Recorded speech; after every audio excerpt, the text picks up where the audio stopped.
Hello everyone and welcome to week number 2 of the IDPL. We are 1-0 and this week we are playing Starlot.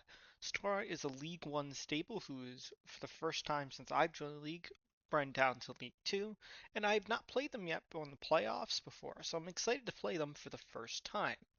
On the screen you're going to see our matchup for the week. Of course, we have our Tera Captain Darkrai, our not able to Tera Garchomp, Alamola, Cinderace, Weezingale, Scizor, Thundee, Keldeo, Metagross, Brambleghast, Florges, and Blissey.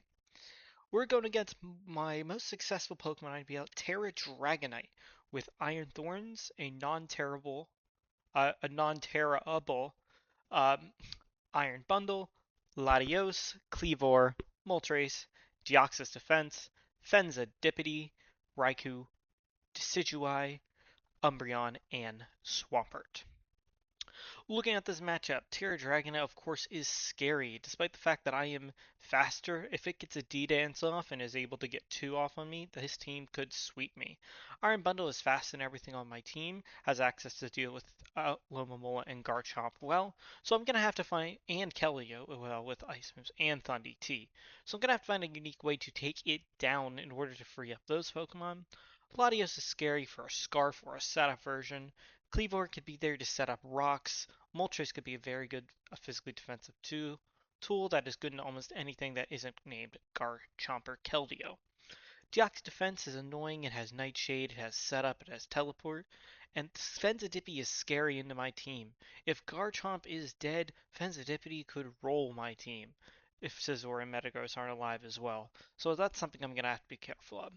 Raikou is an interesting Pokemon in this matchup. Besides Garchomp, I don't really have an electric immunity. So I can see Raikou running Specs because it's almost faster, or uh, version since it's faster than almost anything, and trying to tear through my team. Decidueye is also pretty scary. It breaks my Lomomola core, is okay into Garchomp, and as well as able to take on Keldeo. Umbreon I probably don't think is coming in this matchup. Darkrai is an easy Terra Fairy here, uh, and everything else pretty much pivots in about it. I don't expect to see. And then Swampert could come as a little rock setter or able to absorb some hits. From my side, Terra Darkrai, of course, always looks great, but I don't think Keldeo is very good in this matchup. Vacuum Wave and Water Stab, especially with Sacred Sword, deals with a lot of Pokemon in this matchup. The problem would be just getting Chip on the Raikou and the Fenzadipity. Um, and getting rid of Latios and Decidueye would be the key for that to break through. Hopefully Darkrai and others can help with that, and I hope we can win this week. So, on the screen here now, I'm going to show you the team I'm bringing. The two main, this left side here is going to be our main attacking force, while the right's going to be there for pivot, bulk, and some other things. Florges is a Pokemon I didn't initially talk about, but I think actually does really well to the opposing team here. A Fairy Stab hits almost every single Pokemon minus the Fenzadipity and Iron Treads, as well as Psychic Noise, doing a decent chip defensivity so it can't roost. With having max defense and having access to Calm Mind, plus the Chilling Water that could hit the Iron Thorns, if I'm able to get a +2 up on this thing, they might not be able to kill me. Not Iron Thorns. Iron Treads is the biggest threat to this Florges here. Being able to remove that, set up some Calm Minds, Florges could be an unlikely sweeper for this week. Alomomola there is just going to be our max defense pivot. Come on. Flip turn pivoting into almost everything around is going to be great. Wish to help us heal up our Florges if our Keldeo takes damage, or Darkrai, or Scissor, etc. Mirror Coat's there if it somehow is not Specs Freeze Dry and I live it to take out the Iron Bundle. And the Whirlpool's into Trap and do some annoying chip damage. Having leftovers as well to regenerate some help with Regenerator, keeping this thing healthy and being able to pivot around is going to be a key. Next we have our Darkrai. Darkrai was going to be Tera Fairy, but I made a switch to Tera Ground. I think Fenzadipity is a pretty hard problem for me to solve, and seeing that it's Tera Ground might scare the Fenzadipity out of being the switch in. Tera Ground Tera Blast is the second time I've actually brought it in 2 weeks here, which is surprising because normally Tera Fairy or Fighting is a better or a more common thing for Darkrai. We of course have our Terminator to be outspeeding everything, Dark Pulse to hit everything, Tera Blast for the aforementioned Fenzadipity. Icy Wind is to slow down a potential Iron Bundle switch-in and be able to outspeed it, and as well as just Nasty Spot to get to +2, and the classic Boots in case they bring Cleaver, Swampert, or Boots. The next Pokemon we have is Scizor here. Scizor with Knockout, Comet Punch out, Close Combat U-turn. Close Combat kills most Iron Bundles. Knockoff is just strong to knock off Boots and other things where Bull Punch for chip and priority, and of course U-turn to pivot in and out. Scizor's going to be a pretty good lead here. It's a good lead into almost anything, and it doesn't die from a Hydro Pump. So if they lead the Iron Bundle, I'm able to click CC pretty freely, even if they bring in the Decidueye. Then the star of the show, I think, hopefully for this week, is Keldeo with Fist Plate. Specs, I need to be able to switch moves. I need Vacuum Wave. I need access to Flip Turn, Surf, and Secure in different ways. And Terra Fighting with Fist Plate actually does a ton of damage. I'm able to two-shot Raikou with it, almost two-shot, as well as the two-shot almost the Latios with it as well. So having that damage and having the extra chip damage on with Vacuum Wave is, I think, going to be pretty crucial in order to win in this game. Our main Tera candidates being, of course, the aforementioned Tera Darkrai and Tera Keldeo this week. I'm hoping one of those two will be able to take over and win the game. Then we have Cinderace here. Cinderace is to help with Iron Treads. Pyro Ball generally hits everything, as well as Smackdown to hit the Moltres. If I'm able to hit Smackdown on that aforesaid Moltres with Libera, it might allow me to two-shot it, which would free up the Scizor and a little bit more of the Darkrai. I have Sucker Punch there, of course, to hit for priority, and then U-turn here for some momentum. This is the team we ended up bringing for this week, and we're going to get right into the battle here versus Starlot. So we're going to switch sides here to view from our perspective, as we see Starlot brings the Tera Dragonite, which is going to be a Tera Flying version here. We see the Latios, which isn't surprising, Iron Bundle. We do see the Swampert Decidueye, which I did talk about earlier could be possible. And we see the Raikou. The biggest thing was no treads, no sensitivity, which was a shock to me. I thought Florges on Rip looked very, very good now. If I'm able to get rid of the Decidueye, I think Florges has a possibility to run through this entire game. It's my first thought. As well as not having the sensitivity means I'm more incentivized not to use this Tera Ground and more incentivized to use the Tera Fighting here on the Keldeo. But also looking at this, Scizor is a great lead. Nothing here immediately threatens Scizor for either a knockoff or U-turn. And the biggest threat here, I think, is going to be these two. I think if this ends up being a Choice Specs Raikou, if I don't have my Florges, I could be in a little bit of trouble taking damage here and not letting this Dragonite set up. These are the main things I'm thinking going into the battle, and let's get started right now. So we're going to lead with the Iron Man versus Scizor, which is exactly what I said the common lead was. Being able to click CC is a huge threat from losing Iron Bundle here. I don't think Starlot's going to risk this. I think Flip Turn is probably coming out here, which I end up being correct, and they go for the Flip Turn. 18% doesn't give me really a lot of information, though I assumed it was just plus modest at this point. We're able to go for the CC. I was tempted to go for a knockoff here or U-turn. In case they tried to stay in, I think CC was just for me trying to play a little bit safe here. And it does it to 31%, meaning this is a pretty bulky Swampert, and we're going to be faster anyways. Meaning with the CC and U-turn chip, getting this good chip for the Swampert and probably trading it for rocks is going to be pretty good. From Starlot's side, they also have to contend Scizor does have Defog, and it could be my Defogger here. So even though you get out rocks, there is a possibility I remove him. There. And we do see its leftovers, which is good information, meaning getting good chip on this thing is going to be important. We're able to U-turn it down, doing 25%, get it down to 50%, and send a low Mola here. I'm expecting rocks, and I'm not really threatened by the Swampert, as the rocks do come up. Next turn, we're going to see that I made a little, I think a little bit of a mistake here. I did not make a low start, sorry. We see the Swampert is faster than Lobomola. I tried to make sure this was as slow as humanly possible, so we could be slowest U-turn out, or flip turn out. So they're going to flip turn. It's going to do absolutely nothing as Latios comes in. I still go for the Whirlpool. Reason to go Whirlpool here over the flip turn. In case the Swampert decides to stay in or have something, I want some more chip damage on it. While Latios could have been the suspect, I suspect Decidueye could have also been an easy, or Raikou could have been an easy switch, and I need chip on everything in order to work my end game.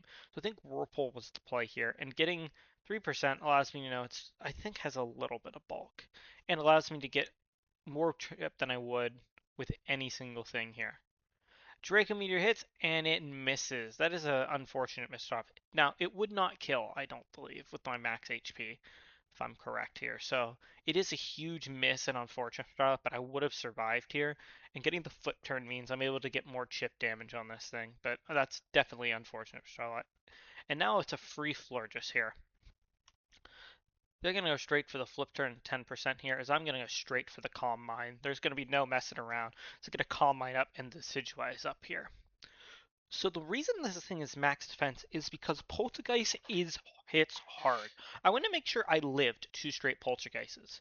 Because even though Florges is a win con, if I'm able to trade Florges and get rid of this Decidueye, it frees up Alamola and Keldeo a ton. And freeing Keldeo up, which I think is going to also be part of my endgame, is the main idea I have here. So it's going to go for the Poltergeist. I'm going to see it does 44, meaning this thing is not banded. It also has some speed invested because I would be naturally faster, so it's at least some speed, maybe just this thing. But having the Poltergeist, knowing what I'll be out of it with leftovers range is great. So easy thing here to just hit the Moonblast. Reason I didn't go Calm Mind, if this thing ended up being AV, there was definitely a chance Moonblast would not two-shot.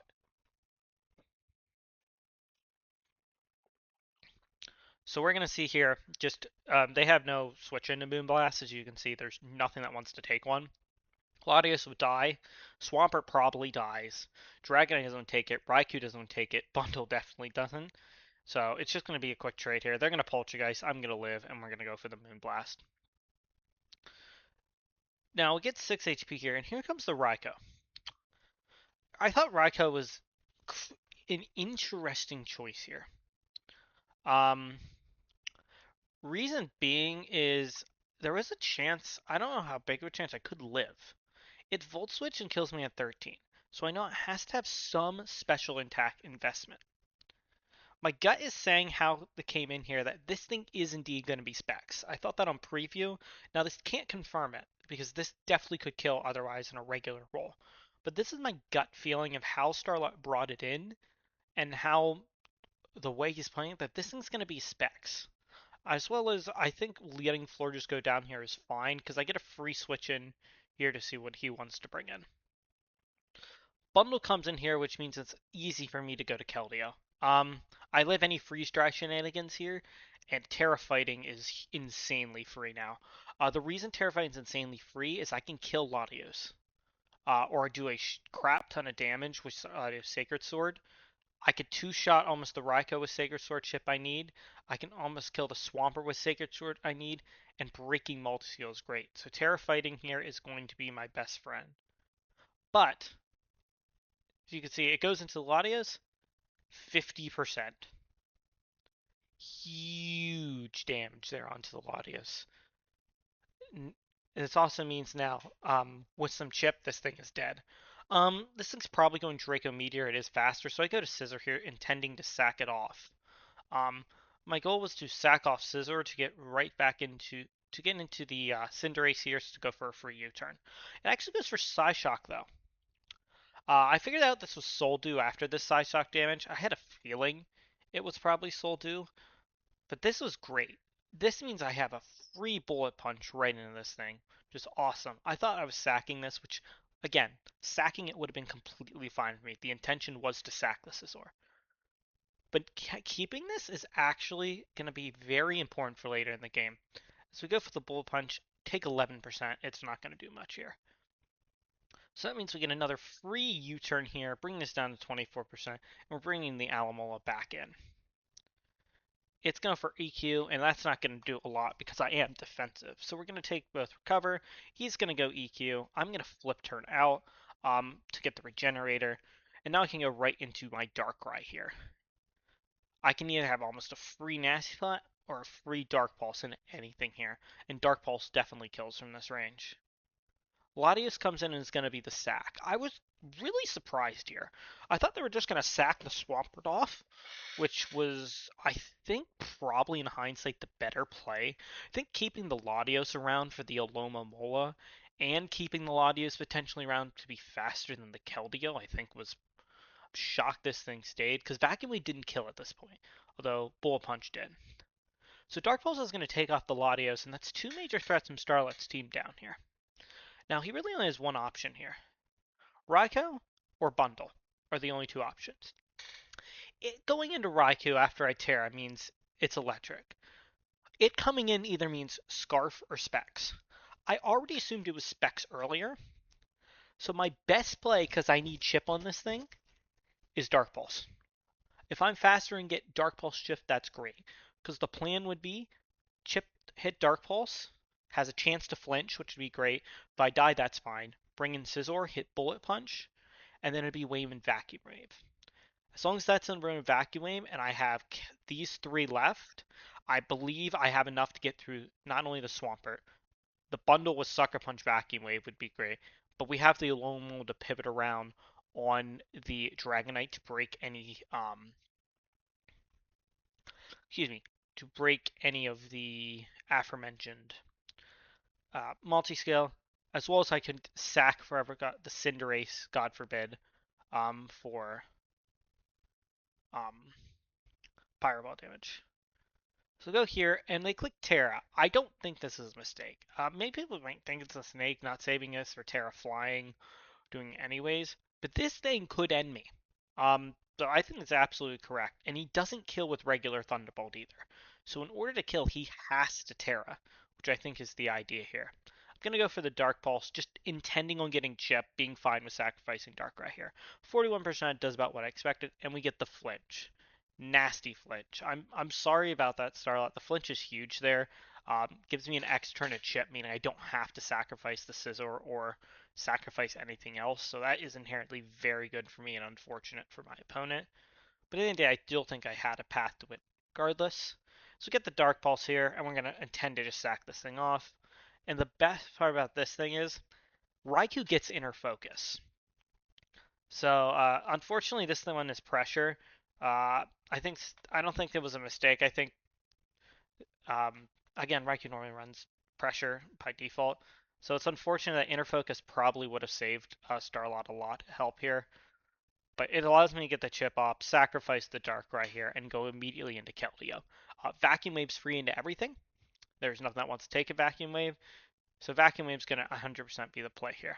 Goes into Dragonite, which means I'm able to break the multi-scale here, which I am happy with. It's interesting here. Bringing it in means I think it's going to D-Dance, and it's not Scarf. So I'm just going to get a flip turn and get some damage here. I'm going to go straight to a Alomomola here. I'm planning on just getting Chip with this thing. It goes Earthquake. I like this play a lot, because another possibility could be to go to Cinderace or Scizor as well, so I think Earthquake's great. A great call from them. Seeing this as well gives me incentive. Yep, here comes Dragon Dance. Flip turn is the only play here. I don't think the crit really matters. So I'm going to straighten to Scizor here. The reason being is Bullet Punch. Extreme Speed does not kill me from here. And getting the Bullet Punch chips to put it in range for Keldeo plus Sucker Punch range for Cinderace is all I need. The whole intent of my end game right now is for Keldeo. It's to go Bullet Punch, Sucker Punch, Vacuum Wave, Sacred Sword cleans up here, Vacuum Wave cleans up here, and I can sacrifice Alamola to force this thing into Freeze Dry. I would live the Freeze Dry, and then I can go into Keldeo, Hydro Pump, just kill Sacred Sword, and end the game, is my idea here. Let's go for the Bullet Punch. 37% is 100% going to be in range here. We're going to bring the Alamola. I do not die to Earthquake. I just need a little more chip. So we're going to take 12, and it's going to switch out here. I like the switch out because Starlight knows if I get any more chip on this thing has a possibility dying to Vacuum Wave. So I think the switch is absolute the call you have to make here. I do go for the Whirlpool because I was intending on getting the Whirlpool check and then switching this thing out, maybe sacrificing Cinderace going from there, we get that 5%, and that's a huge 5%. Reason that's huge is if this thing was sashed, it would ruin my entire plans. However, this means it's down to 83%. It's getting closer and closer to vacuum range here, and it actually now is going to put it in vacuuming range, meaning the game is now over. With that 83%, I'm able to bring in the Keldeo and click Vacuum Wave, killing the Iron Bundle guaranteed in range, partly because of Fist Plate. So now that this thing is gone, we are going to clean up here. Vacuum Wave, Sacred Sword is also just enough. It does like 35% guaranteed. So that extra chip crit end up does mattering, unfortunately. However, I think if it would have been like 39% range or 38, what it would have been, Sacred Sword still is a strong roll to kill. Plus, I do have a way still to win with the Cinderace, having the Sucker Punch for both of these, and then having a Pyro Ball to finish off the Swampert. So while